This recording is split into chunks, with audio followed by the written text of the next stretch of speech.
नमस्कार दोस्तों, स्वागत है आपका आज के मुख्य समाचारों में। जी हां दोस्तों, आपको यहां पर देखने को मिलेंगी सुबह से लेकर शाम तक की तमाम बड़ी खबरें मुख्य समाचार ब्रेकिंग न्यूज अपडेट्स के रूप में। तो चलिए दोस्तों, जान लेते हैं आज की पहली खबर। 70 से ज्यादा उम्र वाले सभी को 5 लाख तक का फ्री इलाज। आयुष्मान योजना के तहत लाभ। 4.5 करोड़ परिवारों को मिलेगा फायदा। बीजेपी ने घोषणा पत्र में वादा किया। जी हां दोस्तों, केंद्र सरकार ने आयुष्मान भारत योजना को और विस्तार दे दिया है। अब 70 साल से ऊपर के सभी बुजुर्गों को इस योजना का लाभ मिलेगा। इसके तहत हर साल 5 लाख रुपए का इलाज मुफ्त कराया जा सकता है। बुधवार को मोदी कैबिनेट ने इस फैसले को मंजूरी दे दी। दरअसल दोस्तों, सरकार के मुताबिक 6 करोड़ सीनियर सिटीजन को इस योजना का लाभ मिलेगा। इसमें देश के करीब 4.5 करोड़ परिवार शामिल होंगे। भाजपा ने लोकसभा चुनाव के अपने घोषणा पत्र में यह वादा किया है।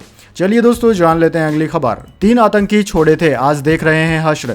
IC 814 प्लेन हाईजैक पर बोले तत्कालीन सीएम फारूक अब्दुल्ला। जी हां दोस्तों, जम्मू कश्मीर के पूर्व मुख्यमंत्री डॉक्टर फारूक अब्दुल्ला ने पंचायत आज तक जम्मू कश्मीर के कैसी बनेगी सरकार सेशन में शिरकत की। डॉक्टर अब्दुल्ला ने इंजीनियर राशिद की जमानत से लेकर कांधार विमान अपहरण कांड और राहुल गांधी के अनुच्छेद 370 से परहेज तक खुलकर अपनी बात रखी। डॉक्टर अब्दुल्ला ने नया कश्मीर के सवाल पर कहा कि यहाँ यह कहना कि सब सुरक्षित है, डाउनटाउन में जाना चाहिए और उनसे पूछना चाहिए कि क्या हाल है। पत्थरबाजी और हड़ताल बंद होने पर परिस्थितियों में बदलाव के सवाल पर उन्होंने कहा कि हर कोने में फौजी है, इतने कभी नहीं होते थे, मैं भी मुख्यमंत्री रहा हूं। उनसे पूछा गया कि 370 बहाल कराने और 35A को वापस लाने के वादे को लेकर आप क्या कहते हैं। इस पर डॉक्टर अब्दुल्ला ने कहा कि जब से हिंदुस्तान आजाद हुआ और यह अनुच्छेद हम लोगों को मिला, तब से इसका मन इसे हटाने का था। उन्होंने कहा कि इतने साल लग गए इनको इसे हटाने में, देश को आजादी लेने में भी 200 साल लग गए, हम लोग भी इसे वापस ले लेंगे। चलिए दोस्तों, जान लेते हैं इसके बाद अगली बड़ी खबर। CPI-M महासचिव सीताराम येचुरी का हुआ निधन। निमोनिया की वजह से दिल्ली एम्स में भर्ती थे। परिवार ने अस्पताल को बॉडी डोनेट की। जी हां दोस्तों, कम्युनिस्ट पार्टी ऑफ इंडिया मार्क्सवादी के महासचिव सीताराम येचुरी का 72 साल की उम्र में निधन हो गया। निमोनिया की शिकायत होने के बाद उन्हें 19 अगस्त को एम्स में भर्ती कराया गया था। 25 दिन से लगातार उनका इलाज चल रहा था। परिवार ने अस्पताल को CPI-M नेता की बॉडी डोनेट कर दी। वे 3 बार पार्टी के महासचिव रहे थे। वहीं दोस्तों, CPI-M की ओर से जारी एक बयान में कहा गया है कि कॉमरेड सीताराम येचुरी को सांस की नली में गंभीर संक्रमण हुआ था। डॉक्टरों की टीम उनका इलाज कर रही थी। चलिए दोस्तों, जान लेते हैं अगली खबर। प्रधानमंत्री ई-ड्राइव स्कीम को कैबिनेट से मिली मंजूरी। अश्विनी वैष्णव बोले इलेक्ट्रिक मोबिलिटी को बढ़ावा देने के लिए 10,900 करोड़ का निवेश होगा। जी हां दोस्तों, यूनियन कैबिनेट ने बैटरी से चलने वाले 2 व्हीलर एम्बुलेंस ट्रक और 3 व्हीलर्स के लिए 2 साल की अवधि में 10,900 करोड़ रुपए के आउटले के साथ PM ई-ड्राइव स्कीम को मंजूरी दी है। सूचना एवं प्रसारण मंत्री अश्विनी वैष्णव ने बताया कि इस स्कीम का उद्देश्य इलेक्ट्रिक मोबिलिटी को बढ़ावा देना है। अश्विनी वैष्णव ने 11 सितंबर को कैबिनेट ब्रीफिंग के दौरान कहा कि यह निवेश ऑटो और ऑटो कंपोनेंट सेक्टर के लिए PLI स्कीम से अलग है। प्रधानमंत्री ई-ड्राइव के तहत 88,500 साइटों पर चार्जिंग इंफ्रास्ट्रक्चर के लिए 100% सपोर्ट दिया जाएगा। चलिए दोस्तों, जान लेते हैं अगली खबर। इंदौर में आर्मी अफसरों से मारपीट, दोस्त से हुआ सामूहिक दुष्कर्म, बंधक बनाकर 10 लाख मांगे, लड़की को झाड़ियों में ले गए, 6 आरोपी थे, 2 गिरफ्तार। जी हां दोस्तों, मध्य प्रदेश के मंदसौर में सेना के 2 ट्रेनी अफसरों और उनकी दोस्त से मारपीट करने, बंधक बनाने और सामूहिक दुष्कर्म करने का मामला सामने आया है। पुलिस ने गुरुवार को बताया कि घटना 10 सितंबर रात करीब 2:30 बजे की है, जब अफसर इंदौर के जामगेट घूमने गए थे। पुलिस ने गुरुवार को कहा कि सभी 6 आरोपियों की पहचान हो चुकी है और 2 को गिरफ्तार कर लिया गया है। आरोपियों ने अफसर से 10 लाख रुपए भी मांगे। अफसर की दोस्त को दूर झाड़ियों में ले गए। पीड़ित अफसर ने गैंगरेप की आशंका जाहिर की है। पुलिस ने गैंगरेप, लूट, डकैती और आर्म्स एक्ट में केस दर्ज कर लिया। वहीं दोस्तों, SB ग्रामीण हितिका वासल ने कहा कि अस्पताल में भर्ती विक्टिम के बयान दर्ज नहीं किए जा सके हैं, उसका मेडिकल कराया गया है। बयान के आधार पर केस की धाराएं अपडेट की जाएंगी। वहीं दोस्तों, लोकसभा में नेता विपक्ष राहुल गांधी ने घटना पर दुख जाहिर किया। उन्होंने कहा कि भाजपा शासित राज्यों में महिलाओं के खिलाफ अपराधों पर नकारात्मक रवैया चिंताजनक है। चलिए दोस्तों, जान लेते हैं अगली खबर। सुकन्या समृद्धि योजना के नियमों में हुआ बदलाव। 1 अक्टूबर से पहले नहीं किया यह काम तो होगा नुकसान। जी हां दोस्तों, देश में बहुत सी सरकारी बचत योजनाएं चलाई जा रही है, जिनमें बहुत से लोग निवेश करते हैं। अगर दोस्तों किसी को अपनी बेटी के भविष्य के लिए अच्छी जमा पूंजी इकट्ठी करनी है तो सुकन्या समृद्धि योजना एक बढ़िया विकल्प है। अब दोस्तों 1 अक्टूबर से इस योजना को लेकर नए नियम लागू होने जा रहे हैं। दरअसल दोस्तों, सुकन्या योजना में नेशनल सर्विस स्कीम के तहत अनियमित खातों को नियमित करने के लिए दिशा निर्देश जारी कर दिए गए हैं, जिनमें अगर किसी की बेटी का खाता उनके दादा दादी ने खोला है तो उसे भी अपडेट करने की जरूरत है। अगर आपने भी अपनी बेटी का सुकन्या समृद्धि योजना खाता खोल रखा है, तो आप भी इसे अपडेट कर लीजिए। चलिए दोस्तों जान लेते हैं अगली खबर। शिमला में मुस्लिम समुदाय की पेशकश, कोर्ट ऑर्डर दे तो मस्जिद का अवैध हिस्सा तोड़ेंगे, तब तक विवादित 3 मंजिल सील करें। जी हां दोस्तों, हिमाचल प्रदेश के शिमला में संजोली मस्जिद विवाद जल्द सुलझ सकता है। मस्जिद कमेटी ने गुरुवार को मस्जिद का अवैध निर्माण तोड़ने की पेशकश की। इसके लिए उन्होंने शिमला नगर निगम कमिश्नर भूपेंद्र अत्री से मुलाकात की। कमिश्नर ने बताया कि मस्जिद कमेटी ने खुद कहा कि कोर्ट ऑर्डर देगा तो मस्जिद का अवैध हिस्सा तोड़ेंगे। फैसला आने तक मस्जिद की 3 मंजिल को सील कर दिया जाए। कमेटी इसके लिए तैयार है। चलिए दोस्तों जान लेते हैं अगली खबर। कोलकाता केस, डॉक्टर्स को आज तीसरी बार बातचीत का न्योता। आंदोलनकारी मीटिंग के लाइव टेलीकास्ट पर अड़े, कहा हमारे 30 मेंबर्स जाएंगे, 15 नहीं। जी हां दोस्तों, बंगाल सरकार ने कोलकाता में 34 दिन से प्रदर्शन कर रहे जूनियर डॉक्टर्स को गुरुवार को फिर बातचीत का न्योता भेजा। चीफ सेक्रेटरी मनोज पंत ने शाम 5 बजे उन्हें मुलाकात के लिए बुलाया था, लेकिन डॉक्टर 5:30 बजे यहां पहुंचे। वहीं उनके डेलीगेशन में 15 की जगह 30 मेंबर मौजूद है। वहीं दोस्तों आपकी जानकारी के लिए बता दें, ताजा रिपोर्ट मिलने तक 6:30 बजे तक बैठक शुरू नहीं हो पाई थी, क्योंकि डॉक्टर्स मीटिंग का लाइव टेलीकास्ट कराने की मांग पर अड़े हुए हैं। सूत्रों के मुताबिक मुख्यमंत्री ममता बनर्जी रूम में उनका इंतजार कर रही हैं। चीफ सेक्रेटरी, पश्चिम बंगाल के डायरेक्टर जनरल और सरकार के अन्य वरिष्ठ अधिकारी डॉक्टर्स को समझाने की कोशिश कर रहे हैं। चलिए दोस्तों जान लेते हैं अगली खबर। राहुल गांधी अमेरिका में राजनयिक डोनाल्ड लू से मिले, इन पर बांग्लादेश और पाकिस्तान में तख्ता पलट कराने का आरोप। यूएस बोला ये सामान्य बातचीत। जी हां दोस्तों, अमेरिका के विदेश विभाग के प्रवक्ता ने बुधवार को कहा कि कांग्रेस नेता राहुल गांधी से वरिष्ठ राजनयिक डोनाल्ड लू की मुलाकात एक सामान्य कूटनीतिक बातचीत का हिस्सा थी। न्यूज एजेंसी एनआई के मुताबिक प्रवक्ता ने कहा कि हमारी नीति सहयोगी देशों की सरकार के साथ साथ विपक्षी नेता और सामाजिक जुड़ाव रखने वाले लोगों से बातचीत की रही है। उन्होंने कहा कि इस निजी बातचीत को लेकर वे और ज्यादा टिप्पणी नहीं कर सकते। वहीं दोस्तों आपकी जानकारी के लिए बता दें, राहुल गांधी सोमवार को लू से मिले थे। वे अमेरिकी विदेश विभाग के south and middle Asia bureau के सहायक विदेश मंत्री हैं। चलिए दोस्तों जान लेते हैं अगली खबर। चश्मे बिना पढ़ने में मदद करने वाले आई ड्रॉप पर रोक। डीसीजीआई ने कहा प्रिस्क्रिप्शन के साथ दवा बेचने की मंजूरी थी, कंपनी ने गलत प्रचार किया।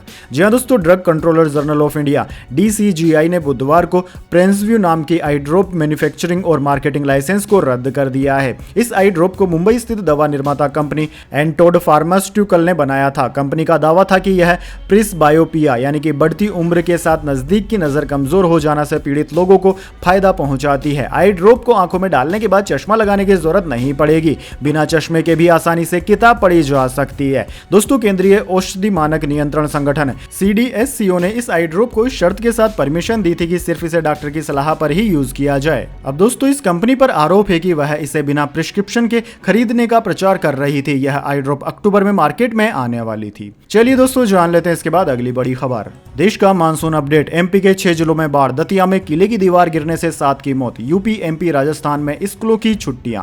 जी हां दोस्तों, बंगाल की खाड़ी में बने स्ट्रॉन्ग सिस्टम के चलते मध्य प्रदेश और उत्तर भारत में बुधवार को भारी बारिश हुई। कई शहरों में बाढ़ है तो कई जिलों का सड़क संपर्क टूट गया है। नदियों के किनारे बसे गांवों से लोगों को हटाकर सुरक्षित मकानों पर ले जाना पड़ रहा है। दोस्तों आपकी जानकारी के लिए बता दें, मध्य प्रदेश के 28 जिलों में बुधवार को तेज बारिश हुई। ग्वालियर में 24 घंटे में 8 इंच और भोपाल में 2.5 इंच बरसात हुई। दतिया में 400 साल पुराने किले की दीवार गिरने से 7 लोगों की मौत हो चुकी है। वहीं दोस्तों बात करें IMD यानी कि इंडियन मेट्रोलॉजी डिपार्टमेंट के अलर्ट की, तो दोस्तों IMD ने 12 सितंबर को 12 राज्यों में भारी बारिश का अलर्ट जारी किया है। इन राज्यों में उत्तर प्रदेश है जिसमें अगले 48 घंटों के दौरान मथुरा, आगरा सहित 8 जिलों में रेड अलर्ट है और 10 से ज्यादा जिलों में ऑरेंज अलर्ट है। हिमाचल प्रदेश के 8 जिलों में भारी बारिश का पूर्वानुमान है। सिरमौर और किन्नौर में लैंडस्लाइड की आशंका है। इसके अलावा मध्य प्रदेश, दिल्ली, हरियाणा, उत्तर प्रदेश, उत्तराखंड में 14 सितंबर तक भारी बारिश की संभावना है। वैसे दोस्तों कमेंट करके बताइए आपके शहर में बारिश के क्या है हालात।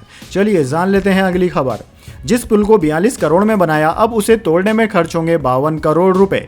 जी हां दोस्तों, अहमदाबाद में साल 2022 से जर्जर हाटकेश्वर ब्रिज बंद है। उसके बाद इस ब्रिज को तोड़ गिराने के लिए अब तक 4 बार टेंडर निकाला गया है। अहमदाबाद नगर निगम के टेंडर की यह कहानी भी काफी दिलचस्प रही, क्योंकि इस जर्जर ब्रिज को तोड़कर गिराने के लिए राजी किए गए पहले 2 बार में किसी भी कॉन्ट्रैक्टर ने इंटरेस्ट नहीं दिखाया था। तीसरी बार जब टेंडर निकाला गया तो महाराष्ट्र के एक कॉन्ट्रैक्टर ने टेंडर तो भरा, लेकिन अंत में वह भी खिसक गया। तो मजबूरन इस ब्रिज को गिराने के लिए चौथी चौथी बार नगर निगम ने टेंडर निकाला और आखिरकार राजस्थान के कॉन्ट्रैक्टर विष्णु प्रसाद ने 52 करोड़ रुपए का वर्क ऑर्डर भरकर इस ब्रिज को तोड़ने के लिए इंटरेस्ट दिखाया है, जिसके बाद आखिरकार अब हाटकेश्वर ब्रिज तोड़े जाने की उम्मीद है। दोस्तों आपकी जानकारी के लिए बता दें, मजे की बात यह है कि यह ब्रिज 42 करोड़ की लागत से 5 साल पहले ही बनाया गया था और अब इसे तोड़ने के लिए 52 करोड़ रुपए लगाने पड़ रहे हैं, जबकि जिस कंपनी ने इस ब्रिज को बनाया था वह कंपनी का दावा था कि यह ब्रिज 100 साल तक नहीं हिलेगा। अब दोस्तों इस ब्रिज में किसने भ्रष्टाचार किया है, किस कंपनी की जिम्मेदारी बनती है, यह पैसा किसको भरना चाहिए, कमेंट बॉक्स में आप अपनी राय जरूर दीजिए। चलिए जान लेते हैं अगली खबर। खालिदा जिया अस्पताल में हुई भर्ती, कई बीमारियों से जूझ रही है बांग्लादेश की पूर्व प्रधानमंत्री। जी हां दोस्तों, बांग्लादेश की पूर्व प्रधानमंत्री खालिदा जिया को गुरुवार तड़के एक निजी अस्पताल में भर्ती कराया गया। एक मीडिया रिपोर्ट में इसकी जानकारी दी गई है। ढाका ट्रिब्यून अखबार ने बीएनपी मीडिया सेल के सदस्य शेरुल कबीर खान के हवाले से बताया गया है कि 79 वर्षीय बांग्लादेश नेशनलिस्ट पार्टी की अध्यक्ष अपने निवास से लगभग 1:40 बजे अस्पताल पहुंची। उनके डॉक्टर प्रोफेसर जाहिद हुसैन ने कहा कि मेडिकल बोर्ड ने कई टेस्ट रिकमेंड किए हैं और अस्पताल में भर्ती होने के बाद उन्हें एक प्राइवेट केबिन में रखा गया है। उन्होंने कहा कि टेस्ट के रिजल्ट को रिव्यू करने के बाद आगे का इलाज किया जाएगा। दोस्तों आपको बता दें, 21 अगस्त को ही जिया उसी अस्पताल में 45 दिनों के इलाज के बाद घर लौटी थी। पूर्व प्रधानमंत्री पिछले 5 वर्षों से घर में ही नजरबंद थी। उन्हें 6 अगस्त को बांग्लादेश के राष्ट्रपति मोहम्मद शहाबुद्दीन के आदेश पर रिहा कर दिया गया था। 5 अगस्त को उनकी कट्टर प्रतिद्वंदी शेख हसीना के नेतृत्व वाली आवामी लीग सरकार के गिरने के बाद उन्हें उनके खिलाफ सभी आरोपों से बरी कर दिया गया था। चलिए दोस्तों जान लेते हैं इसके बाद अगली बड़ी खबर, लेकिन उससे पहले मेरी आपसे एक छोटी सी रिक्वेस्ट है। अगर दोस्तों आपको अभी तक हमारी न्यूज पसंद आई है तो इसे एक छोटा सा लाइक जरूर दे दीजिए, और अगर आपको पसंद नहीं आई है तो बेशक आप डिसलाइक भी कर सकते हैं, लेकिन दोस्तों लाइक और डिसलाइक जरूर कीजिए, क्योंकि दोस्तों यही हमारी मेहनत का फल होता है और इसी से हमें पता चलता है कि आपको हमारी वीडियोस पसंद आ रही है या नहीं। तो चलिए दोस्तों जान लेते हैं अगली खबर। सेंसेक्स 83,116 और निफ्टी 25,433 के रिकॉर्ड हाई पर 1,439 अंक चढ़कर 82,962 पर बंद हुआ। सेंसेक्स निवेशकों की वेल्थ 6.40 लाख करोड़ रुपए बढ़ी। जी हां दोस्तों, आपने बिल्कुल सही सुना, सेंसेक्स आज 83,116 के रिकॉर्ड हाई पर पहुंच गया। निफ्टी ने भी 25,433 का हाई बनाया। हालांकि बाद में ये दोनों इंडेक्स थोड़ा नीचे आए और सेंसेक्स 1439 अंक यानी कि 1.77% चढ़कर 82,962 और निफ्टी 470 अंक 1.79% चढ़कर 25,388 के स्तर पर बंद हुआ। आज के कारोबार में मेटल, आईटी, ऑटो और बैंक शेयर सबसे ज्यादा चढ़े। निफ्टी का मेटल इंडेक्स 2.91% चढ़कर बंद हुआ। ऑटो इंडेक्स 2.14% चढ़ा। आईटी में 1.60% और बैंक में 1.59% की तेजी रही। अब दोस्तों बात कर लेते हैं निफ्टी 50 के टॉप गेनर और टॉप लूजर स्टॉक्स की। तो दोस्तों आज के मार्केट में निफ्टी 50 के टॉप गेनर्स में हिंडाल्को, भारती एयरटेल और एनटीपीसी रहे, जबकि निफ्टी 50 के टॉप लूजर्स में आज एक ही स्टॉक रहा, यानी कि निफ्टी 50 के 50 में से सिर्फ एक स्टॉक आज गिरावट के साथ बंद हुआ, जिसका नाम है नेस्ले इंडिया। चलिए दोस्तों जान लेते हैं इसके बाद अगली बड़ी खबर। Gold silver price today. सोना चांदी की कीमतों में आज मामूली गिरावट, चांदी 83,300 के नीचे आ गई। जी हां दोस्तों, गुरुवार को सोने की कीमतों में मामूली गिरावट देखने को मिली है, साथ ही चांदी के दाम भी फिसले हैं। इंडियन बुलियन ज्वेलर एसोसिएशन की वेबसाइट के अनुसार गुरुवार को सोने का रेट 71,909 रुपए और चांदी का रेट 83,203 रुपए प्रति किलो पर आ गया। वहीं शाम के रेट की बात करें तो सोने का रेट 71,801 रुपए और चांदी का रेट 83,188 रुपए प्रति किलोग्राम पर बंद हुआ। चलिए दोस्तों जान लेते हैं अगली बड़ी खबर। मणिपुर में उपद्रवियों ने स्वास्थ्य केंद्र में लगा दी आग। इम्फाल में तनाव के बीच सन्नाटा, राज्यपाल असम गए, ईमा मार्केट में डटे 300 छात्र। जी हां दोस्तों, मणिपुर के जिरीबाम जिला स्थित बोरो बेकरा में उपद्रवियों ने बुधवार रात करीब 12:30 बजे एक प्राथमिक स्वास्थ्य केंद्र में आग लगा दी। घटना पुलिस चौकी से महज 150 किलोमीटर दूर हुई। इसमें किसी के हताहत होने की खबर नहीं है। वहीं दोस्तों घटना के पीछे कुकी समुदाय के लोगों के शामिल होने की आशंका है। दूसरी तरफ राजधानी इम्फाल में कल पूरे दिन सन्नाटा पसरा रहा। इम्फाल ईस्ट और वेस्ट में कर्फ्यू जारी है। मैतेई बहुल 5 जिलों में इंटरनेट बंद है। राज्यपाल एल आचार्य असम चले गए, उनके पास मणिपुर गवर्नर का अतिरिक्त प्रभार है। चलिए दोस्तों जान लेते हैं अगली खबर। भाजपा नेता बोले राहुल का हाल दादी की तरह होगा। कांग्रेस ने कहा यह नफरत की फैक्ट्री का प्रोडक्ट, इस पर मोदी चुप नहीं रह सकते। जी हां दोस्तों, दिल्ली में राहुल गांधी के घर के बाहर बुधवार को भाजपा ने प्रदर्शन किया। इस दौरान भाजपा नेता तरविंदर सिंह मारवाहा पर राहुल गांधी को मारने की धमकी देने का आरोप लगा है। कांग्रेस ने सोशल मीडिया प्लेटफॉर्म एक्स पर लिखा कि बीजेपी नेता खुलेआम देश के नेता प्रतिपक्ष को हत्या की धमकी दे रहे हैं। यह बेहद गंभीर मामला है। यह भाजपा पार्टी की नफरत की फैक्ट्री का प्रोडक्ट है। इस पर कार्यवाही होनी चाहिए। प्रधानमंत्री मोदी अपनी पार्टी के इस नेता की धमकी पर चुप नहीं रह सकते। दरअसल दोस्तों, भाजपा नेता और पूर्व विधायक तरविंदर सिंह ने प्रदर्शन के दौरान कहा कि राहुल गांधी बाज आजा, नहीं तो आने वाले टाइम में तेरा भी वही हाल होगा जो तेरी दादी का हुआ। चलिए दोस्तों, जान लेते हैं अगली खबर। जम्मू कश्मीर चुनाव से 6 दिन पहले 3 आतंकी ठिकाने मिले। पेड़ की जड़ में गड्ढा खोदकर रह रहे थे टेररिस्ट। 10 छोटे रॉकेट, 20 ग्रेनेड हुए बरामद। जी हां दोस्तों, सेना ने जम्मू कश्मीर में विधानसभा चुनाव के 6 दिन पहले कुपवाड़ा, कुलगांव और पुलवामा जिले में गुरुवार 12 सितंबर को आतंकवादियों के 3 ठिकानों को खोज निकाला। कुपवाड़ा से भारी मात्रा में गोला बारूद और विस्फोटक बरामद किया गया है। वहीं पुलवामा में सिर्फ ठिकाने का पता चला है। कुपवाड़ा के कैरन सेक्टर में आतंकवादियों ने यह ठिकाना एक बड़े पेड़ की जड़ में गड्ढा खोदकर बनाया था। दोस्तों आपको बता दें, जड़ में 5 से 6 फीट जगह मिली। यहां से AK-47 के 100 से ज्यादा कारतूस, 20 हैंड ग्रेनेड और 10 छोटे रॉकेट भी मिले हैं। दोस्तों आपकी जानकारी के लिए बता दें, जम्मू कश्मीर की 90 विधानसभा सीटों पर 3 फेज में 18 सितंबर, 25 सितंबर और 1 अक्टूबर को वोट डाले जाएंगे। रिजल्ट 8 अक्टूबर को आएगा। चलिए दोस्तों, जान लेते हैं इसके बाद अगली बड़ी खबर। 700 किलोमीटर ऊपर 2 एस्ट्रोनॉट ने स्पेस वॉक की। स्पेसक्राफ्ट की रफ्तार 25,000 किलोमीटर से ज्यादा। 2 दिन पहले लॉन्च हुआ था मस्क का मिशन। जी हां दोस्तों, एलन मस्क की कंपनी स्पेस एक्स के पोलारिस डॉन मिशन में आज 12 सितंबर को 2 एस्ट्रोनॉट्स ने पृथ्वी से करीब 700 किलोमीटर ऊपर स्पेस वॉक की। स्पेस वॉक के समय स्पेसक्राफ्ट की रफ्तार 25,000 किलोमीटर थी। यह दुनिया की पहली प्राइवेट स्पेस वॉक है। दोस्तों, पोलारिस डॉन मिशन 10 सितंबर को लॉन्च किया गया था। इस मिशन में 4 एस्ट्रोनॉट स्पेस में गए हैं। इनमें से 2 astronaut mission commander Jared Isaacman और मिशन स्पेशलिस्ट सारा गिलिस करीब 10 मिनट के लिए स्पेस वॉक के लिए बाहर निकले थे। स्पेस वॉक के बाद स्पेसक्राफ्ट के हैच को बंद कर दिया गया। 5 दिन के इस मिशन में एस्ट्रोनॉट जिस ऑर्बिट में गए हैं उसमें 50 साल से ज्यादा समय से कोई एस्ट्रोनॉट नहीं गया है। दोस्तों, एलन मस्क की कंपनी के फाल्कन 9 रॉकेट से यह मिशन लॉन्च किया गया था। चलिए दोस्तों, जान लेते हैं अगली खबर। पेट्रोल डीजल के दाम कम हो सकते हैं। क्रूड ऑयल की कीमतें 3 साल के निचले स्तर पर आई। अभी आंध्रा में सबसे महंगा है पेट्रोल, 108 रुपए प्रति लीटर मिल रहा है।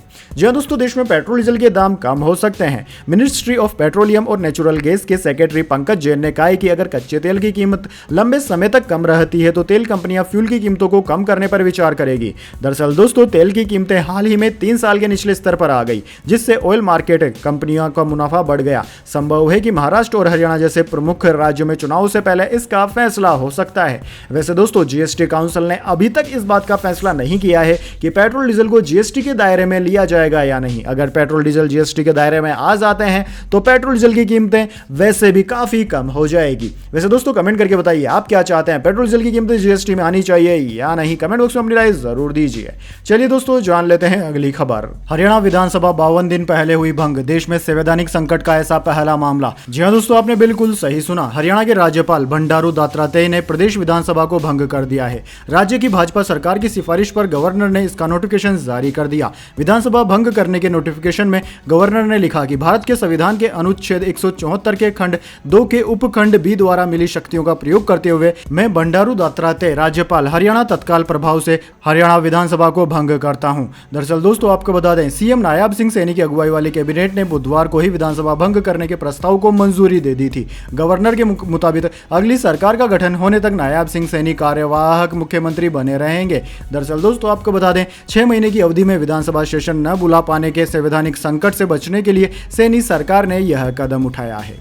चलिए दोस्तों, जान लेते हैं इसके बाद अगली बड़ी खबर। खाली कुर्सियों के सामने अकेले बैठी रही सीएम ममता। 2 घंटे इंतजार के बाद भी बातचीत करने नहीं आए डॉक्टर। जी हां दोस्तों, पश्चिम बंगाल सरकार ने गुरुवार को आंदोलनरत डॉक्टरों को शाम को फिर से बातचीत के लिए बुलाया था। सुप्रीम कोर्ट के आदेश के बाद ममता सरकार ने तीसरी बार कोलकाता के आरजी कर मेडिकल कॉलेज और अस्पताल कांड के खिलाफ महीने भर से प्रदर्शन कर रहे जूनियर डॉक्टरों को बातचीत के लिए बुलाया था, लेकिन मीटिंग की लाइव स्ट्रीमिंग को लेकर हड़ताली डॉक्टर अड़िग रहे और मीटिंग नहीं हो सकी। ममता बनर्जी ने करीब 2 घंटे तक डॉक्टरों का कॉन्फ्रेंस हॉल में इंतजार किया, लेकिन डॉक्टरों का प्रतिनिधिमंडल नहीं पहुंचा। दोस्तों, आपको बता दें, डॉक्टरों के मीटिंग में नहीं पहुंचने पर ममता बनर्जी ने कहा कि हमने डॉक्टरों के साथ बैठक के लिए 2 घंटे तक इंतजार किया। हमने देखा कि उनकी तरफ से कोई प्रतिक्रिया नहीं आई। हमने उनसे बातचीत के लिए खुले दिमाग से आने को कहा था। बातचीत होने पर ही समाधान हो सकता है। इससे पहले एक अन्य अवसर पर मैंने बातचीत में शामिल होने के लिए इंतजार किया था। कोई बात नहीं, मैं उन्हें माफ करती हूँ क्योंकि वे बहुत छोटे हैं। हमारे पास बैठक को रिकॉर्ड करने की पूरी व्यवस्था थी। प्रक्रिया की पारदर्शिता और सटीक दस्तावेजीकरण के लिए और हम सुप्रीम कोर्ट की अनुमति के साथ रिकॉर्डिंग साझा करने को भी तैयार थे। चलिए दोस्तों जान लेते हैं इसके बाद अगली बड़ी खबर। ये सुप्रीम कोर्ट के लिए सही नहीं, सीजीआई चंद्रचूड़ के घर पहुंचे प्रधानमंत्री मोदी तो कपिल सिब्बल ने उठाए सवाल। जी हां दोस्तों, प्रधानमंत्री मोदी बुधवार को नई दिल्ली स्थित भारत के chief justice of India DY Chandrachud के घर पर गणपति पूजा समारोह में शामिल हुए। इसे लेकर अब विपक्षी दलों ने प्रधानमंत्री मोदी पर निशाना साधा है। इसी बीच राज्यसभा सांसद और सुप्रीम कोर्ट बार एसोसिएशन के अध्यक्ष कपिल सिब्बल ने गुरुवार को कहा कि मैंने सोशल मीडिया पर कुछ प्रसारित होते देखा और सच कहूं तो मैं हैरान रह गया। मैं 50 से ज्यादा सालों से सुप्रीम कोर्ट और इस संस्था में हूं। जब मैंने यह क्लिप देखी तो वायरल हो रही थी तो मैं हैरान रह गया। यह सुप्रीम कोर्ट के लिए सही नहीं है। दोस्तों आपको बता दें, समाजवादी पार्टी से राज्यसभा सांसद रहे कपिल शर्मा ने आगे कहा कि किसी भी सार्वजनिक पदाधिकारी को निजी कार्यक्रम का प्रचार नहीं करना चाहिए। मुझे यकीन है कि शायद सीजीआई को पता नहीं होगा कि इसे प्रचारित नहीं किया जा रहा। प्रधानमंत्री को ऐसे निजी कार्यक्रम में जाने में कभी दिलचस्पी नहीं दिखानी चाहिए थी। अगर इसके बारे में गपशप हो रही है तो यह संस्था के लिए उचित नहीं है। चलिए दोस्तों जान लेते हैं अगली खबर। दिलीप ट्रॉफी में ईशान किशन का ताबड़तोड़ शतक, लेकिन क्या टीम इंडिया में हो पाएगी वापसी? जी हां दोस्तों, दिलीप ट्रॉफी में टीम इंडिया के विकेटकीपर बल्लेबाज ईशान किशन ने शानदार शतक जड़ दिया। दरअसल दोस्तों पिछले लंबे वक्त से ईशान किशन भारतीय टीम से बाहर चल रहे हैं। इसके अलावा बीसीसीआई ने ईशान किशन का सेंट्रल कॉन्ट्रैक्ट भी खत्म कर दिया है, लेकिन यह विकेटकीपर बल्लेबाज डोमेस्टिक मैचों में लगातार रन बना रहा है। दिलीप ट्रॉफी में ईशान किशन ने 121 गेंदों पर शतक का आंकड़ा छुआ, लेकिन क्या इस शतक के बाद टीम इंडिया में ईशान किशन की वापसी होगी? भारतीय टीम में ईशान किशन की वापसी पर संशय बना हुआ है, लेकिन इस बल्लेबाज ने शतक जड़कर मजबूत दावा पेश कर दिया है। वैसे दोस्तों कमेंट करके बताइए, क्या आप चाहते हैं ईशान किशन भारतीय टीम में शामिल हो? चलिए दोस्तों जान लेते हैं अगली खबर। IISc बेंगलुरु के वैज्ञानिकों ने बनाई एक ऐसी चिप जो बना सकती है भारत को ग्लोबल लीडर। जी हां दोस्तों, आपने बिल्कुल सही सुना। इंडियन इंस्टीट्यूट ऑफ साइंस के वैज्ञानिकों ने एक ऐसी चिप का विकास किया है जो कंप्यूटरी और आर्टिफिशियल इंटेलिजेंस की दुनिया में क्रांति ला सकती है। बेंगलुरु स्थित IISc के वैज्ञानिकों ने जो चिप विकसित की है वो किसी मॉलिक्यूलर या नैनो फिल्म पर डाटा को 16,500 तरीके से स्टोर और प्रोसेस कर सकती है। शोधकर्ताओं का मानना है कि इस विकास के जरिए भारत आर्टिफिशियल इंटेलिजेंस हार्डवेयर विकास के क्षेत्र में ग्लोबल लीडर बन सकता है। तो दोस्तों यह थी आज की तमाम बड़ी खबरें। इसके बाद दोस्तों बारी आती है आज के माइंड क्विज क्वेश्चन की। जी हां दोस्तों, एक आसान से सवाल का जवाब देकर आप जीत सकते हैं एक सरप्राइज गिफ्ट हमारे यूट्यूब चैनल की ओर से। तो दोस्तों आज का सवाल आपकी स्क्रीन पर आ चुका है। भारत की पहली दलित राष्ट्रपति का नाम क्या है? जी हां दोस्तों, अगर आप जानते हैं भारत की पहली दलित राष्ट्रपति का नाम क्या है तो जल्दी से उनका नाम कमेंट्स में लिख दीजिए। अगर दोस्तों आपका जवाब होता है एकदम सही और आप चुन जाते हैं लकी विजेता के रूप में, तो आपको मिल सकता है एक सरप्राइज गिफ्ट हमारे यूट्यूब चैनल की ओर से। तो दोस्तों जल्दी से अपना उत्तर कमेंट्स में लिख दीजिए, वीडियो को लाइक कर लीजिए और चैनल को सब्सक्राइब करके बेल आइकन भी दबा लीजिए। धन्यवाद। वंदे मातरम। जय हिंद, जय भारत।